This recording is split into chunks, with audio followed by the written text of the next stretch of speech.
Teman-teman, selamat datang kembali di podcast Nias Barat 24 jam. Di podcast kali ini kita bakal ngobrol santai tentang berbagai hal menarik yang semoga bisa menambah wawasan dan inspirasi buat kita semua. Dalam diskusi kali ini, tentu saya tidak sendirian, karena sudah hadir bersama kita narasumber yang luar biasa, yaitu PLT Kepala Dinas PUTR Kabupaten Nias Barat, Bapak Arwadi Gule ST. Apa kabar nih, Pak Kadis? Pada pemerintahan Bapak Bupati Nias Barat, Bapak Eli Yunus Waru dan Bapak Susi Sekihia, sudah 1 tahun. Lalu akhir-akhir ini banyak isu yang mengklaim bahwa selama 1 tahun pemerintahan beliau di Nias Barat ini tidak ada pekerjaan sama sekali. Dalam posisi seperti itu, seperti apa Dinas PUTR Kabupaten Nias Barat menjelaskan hal ini kepada masyarakat kita sehingga ini tidak menjadi bola liar ke depannya? Silakan Pak Kadis. Baik, makasih Pak ya. Jadi pertama, kita harus paham bersama posisi PUTR dalam rangka mendukung visi misi pemerintahan daerah Kabupaten Nias Barat yang dipimpin oleh Bapak Bupati Eli Yunus Waru dan Bapak Wakil Bupati Susi Sekihia. Ya.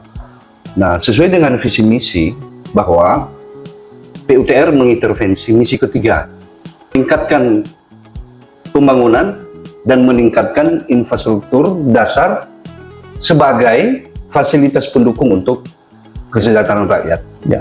Nah, di sini kita fokus Dinas PUTR terkait dengan masyarakat. Setelah setahun kepemimpinan beliau, bahwa sepertinya tidak ada intervensi PUTR Ya.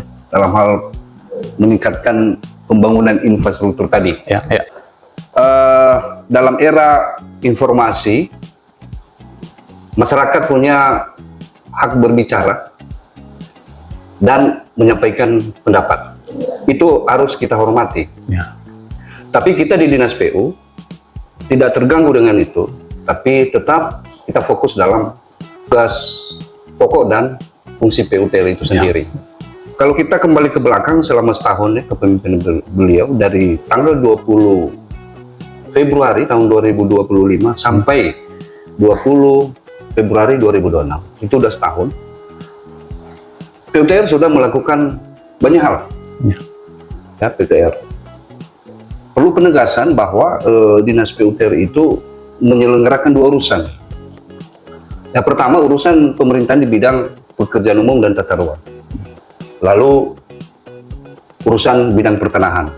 Nah, jadi untuk mendukung ini tentu harus ditopang oleh berbagai program. Ya. Nah, kita mulai dari tata ruang misalnya. Nah, tata ruang, walaupun revisi RT RW kita misalnya sudah lama dimulai, tapi belum mencapai finish atau penuntasan. Nah, di 2025 melalui bidang tata ruang dan pertanahan sudah banyak yang dilakukan terkait hal ini, utamanya isu kawasan-kawasan hutan yang dipandang perlu harus dibenahi. Belum lagi isu lokasi-lokasi perkantoran di kabupaten ini yang terkendala nggak bisa kita sertifikasi misalnya. Iya, iya. Karena ada dalam kawasan terlindung. Nah, ini puji Tuhan 2025 kemarin ini terkhusus perkantoran ini sudah bebas. Ya, sudah bebas. Dan sebagian kawasan hutan itu kita sudah wilayah-wilayah yang pantas disebut kawasan hutan lindung. Tapi ini masih tetap diperjuangkan ini Pak Kadis. Nah, ini on progress. Terus kita perjuangkan dan mudah-mudahan di tahun 2026 ini kita masuk ke tahap lintas sektor. Ya, ya. Nah, ini di bidang tata ruang. Belum lagi kita mengintervensi beberapa program pusat untuk redistribusi tanah. Ya, kita saksikan bersama pada saat Hari Pahlawan 10 Oktober tahun lalu itu kita bagi pada masyarakat sertifikat. Ya. Ada sekitar 288 itu. Wow. Nah, itu dan ini melalui arahan-arahan dan bimbingan Pak Bupati ke kita. Ini capaian ini belum apa-apa sebetulnya. Jadi kita terus tingkatkan ini.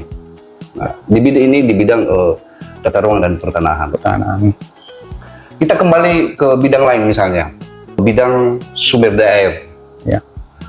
Nah, bidang sumber daya air juga tidak berpangku tangan. Ya, selama 1 tahun ini sudah mempersiapkan diri bekerja, terutama dalam penyiapan data. Nah, ini yang penting. Kalau ini kan data irigasi, kita tambah data yang sudah ada, kita review kembali sambil menyusun database yang baru. Ya. Apa gunanya ini?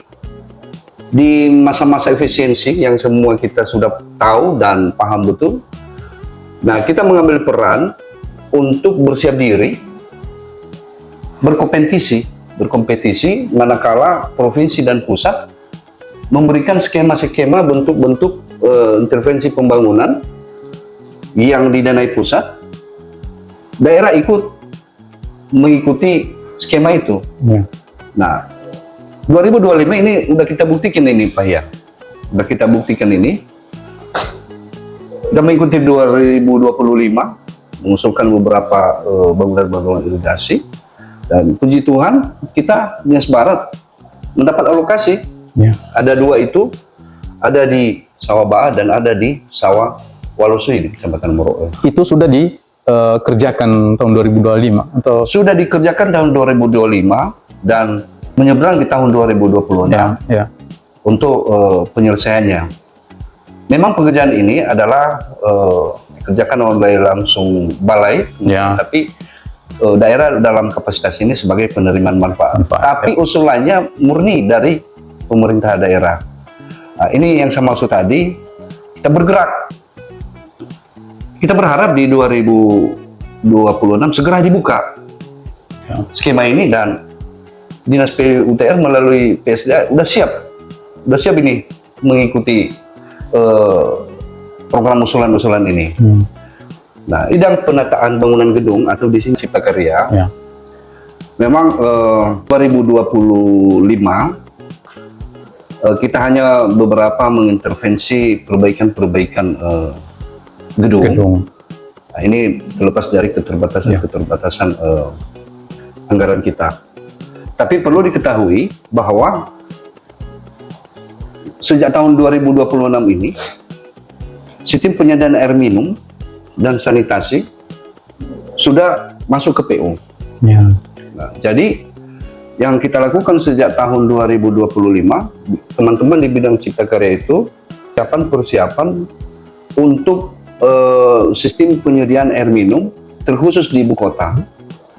Nah, ini sejak 2025 sudah mulai dan berlanjut ke 2026 ini. Kita masih berbasis pengumpulan data, lokasi-lokasi sumber, dengan harapan pada tahun 2027 ke 2029 kita bisa membangun sistem penyediaan air minum. Ya. Bahwa ini menjadi juga sasaran prioritas Bapak Bupati, terutama di ibu kota. Nah, sekarang sejak tahun lalu dan berlanjut sampai sekarang, teman-teman PU melalui Cipta Karya sedang bekerja keras ini, yang survei kemana-mana untuk mencari titik-titik dan sumber air bersih. Ya. Dengan target 2026 ini bisa menetes air di ibu kota. Ya, luar biasa. Nah, ini. Dan apalagi kita tahun ini meresmikan Rumah Sakit Pratama Onolimbo itu, yang program ini ada di Dinas Kesehatan. Ya. Itu hampir dipastikan bahwa selesai tahun 2026 ini. Ya. Tentu kan kebutuhan air di sana kan sangat penting, ya. sangat dibutuhkan. Betul. Nah, di sini peran PU melalui Cipta Karya ini harus bisa menjawab kebutuhan itu. Makanya saya sekarang lagi bekerja keras untuk itu, untuk menjawab tantangan itu. Sejak tahun 2025, tidak diam, terus bergerak untuk mendukung misi utamanya di misi ketiga. Nah, kita kembali ke bidang bina marga, infrastruktur jalan dan jembatan. Nah, sebetulnya tahun 2025 banyak sekali ruas jalan yang sudah kita intervensi melalui pembangunan dan juga peningkatan. Kita perlu ketahui bersama, tahun 2025 itu kita sudah membangun rabat beton itu kurang lebih 6,5 km. Ya. Rabat beton. Rabat beton. Ya. Yang posisinya berbeda-beda ya Pak Kadis. Betul Pak ya, yang lokasinya berada di berbagai wilayah. Ya. Nah tentu 6,4 ini memang mampu memenuhi ekspektasi masyarakat. Ya. Tetapi harus kita sadari bahwa yang kita lakukan ini adalah lebih bertujuan memberikan dampak yang bisa dimanfaatkan oleh masyarakat. Nah, terutama akses menuju sekolah. Nah, kita lebih prioritas ke sana. Kita harus tangani supaya anak-anak sekolah dan guru bisa nyaman menuju ke sekolah masing-masing. Ya. Selain itu, peningkatan jalan dengan aspal hot mix. Ya. ACWC 9 km dan ada di beberapa ruas. Ya, ada di Kecamatan Lemi 1 ruas, ada di Kecamatan Mandehe 1 ruas, ada di Kecamatan Ulu Moroe 2 ruas. Memang di Kecamatan Ulu Moroe 2 ruas, 1 ruas diintervensi oleh APBD dan 1 ruas diintervensi oleh APBN melalui Kementerian PU. Tapi ini bagian dari upaya dan kerja PUTR karena murni usulannya dari daerah dari kita. Pihak balai itu hanya mengerjakan semua data usulan yang dibutuhkan ya berawal dari Dinas PU. Nah ini bagian dari upaya-upaya yang kita lakukan. Selain keterbatasan APBD, kita juga terus mengambil peran di setiap program-program pusat yang dibuka untuk daerah, baik itu di bidang infrastruktur jalan maupun jembatan. Ini khusus di bidang jasa marga ya. Nah, ini terus berlanjut, tidak terhenti di 2025. Nah, di sela-sela itu, sekarang pembangunan masih belum mulai. Teman-teman di Dinas PU, selain mengawal pekerjaan-pekerjaan visi di tahun 2025, juga sembari berjalan, menyiapkan database ruas-ruas jalan dan jembatan yang selalu siap untuk kita siapkan manakala baik provinsi maupun pusat meminta data-data itu untuk program pembangunan yang dari pusat. Nah ini semua kita siapkan itu supaya pembangunan untuk mendukung visi misi tadi bisa optimal. Tidak hanya mengharapkan APBD, tapi juga siap mengikuti program-program yang diberikan oleh pusat dan provinsi. Nah, jadi terkait asumsi masyarakat bahwa tidak ada yang dilakukan, itu kita hormati, tapi pada prinsipnya kita terus konsen dan fokus dan bekerja keras untuk mengoptimalkan semua SDM personil yang ada di Dinas PU ini. Ya, begitu Pak ya. Kemudian Pak Kadis, bahwa tahun 2025 ini kemarin dan tahun 2026 ini sangat minim anggaran. Dalam posisi itu bagaimana langkah-langkah yang sudah diambil oleh Dinas PUTR supaya ini tetap ada pembangunan di Nias Barat ini? Ya, terima kasih Pak. Ini pertanyaan yang sangat bagus ini dan perlu juga diketahui oleh masyarakat, karena isu efisiensi anggaran sebetulnya bukan hanya di Nias Barat ini, di seluruh daerah selalu merasakan efisiensi anggaran. Betul. Tapi sebetulnya pembangunan itu bukan berarti terhenti juga. Anggaran efisien tapi pembangunan terhenti. Tidak. Inilah yang kita sebut tadi, kami pegang teguh arahan kerja dari Bapak Bupati bahwa setiap rupiah itu harus memiliki dampak. Nah, ini yang penting. Besar anggaran pun, kalau programnya dan dampak yang diakibatkan oleh pembangunan tidak ngena, itu juga akan sia-sia dan mubazir.